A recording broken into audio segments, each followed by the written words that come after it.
پہلے کون شے پیدا ہوئی، اس کے بعد کیا پیدا ہوئی، اس کے بعد کیا پیدا ہوئی، اس کے بعد کیا پیدا ہوئی، اور صبح قیامت تک کیا کیا پیدا ہوں گے، مصطفیٰ سب کچھ جانتے ہیں۔ اگر یہ بات جانتے نہیں تھے جابر تو سوال کرنا بیکار ہے۔ جیسے آپ مجھ سے کسی نماز کے بارے میں کوئی سوال کرے کہ حضرت نماز کا یہ مسئلہ بتائیے، تو یقیناً آپ کے دل میں یہ بات ہوگی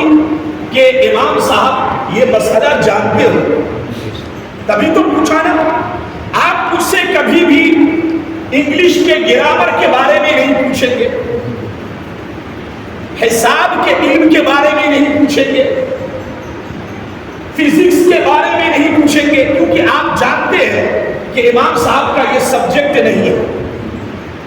ان کا جو سبجیکٹ ہے اسی سبجیکٹ کی روشنی میں سوال ہو تو بہتر ہے۔ تو آپ کے علم میں جو سبجیکٹ ان کے حوالے سے روز روشن کی طرح آیا ہوگا،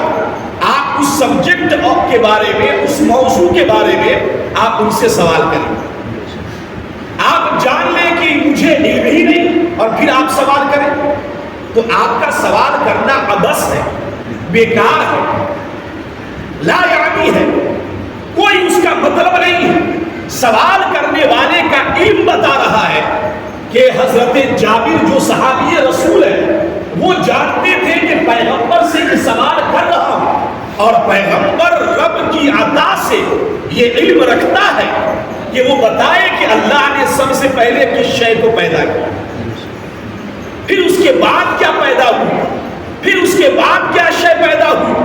اور جتنی شے دنیا میں آئی ہر چیز کی پیدائش اور اس کی تخلیق کے حوالے سے محمد مصطفیٰ صلی اللہ علیہ وسلم کو علم ہے، اللہ کے فضل و کرم اور اس کی عطا کرنے سے، رب کے دینے سے یہ علم ہے مصطفیٰ کو۔ تو حضرت جابر نے پوچھا تو سوال بتا رہا ہے کہ پوچھنے والے کی کہ علم میں یہ بات ہے کہ ہم جو سوال کریں گے مصطفیٰ جواب دیں گے، تبھی تو پوچھا نا، ورنہ پوچھنا بیکار ہے۔ تو پوچھا تو پیغمبر اعظم محمد مصطفیٰ صلی اللہ علیہ وآلہ وسلم نے آپ عنایت فرمایا، آقا فرماتے ہیں کہ سنو، اللہ تعالیٰ نے سب سے پہلے اپنے نور کے فیض سے تیرے نبی کے نور کو پیدا فرمایا۔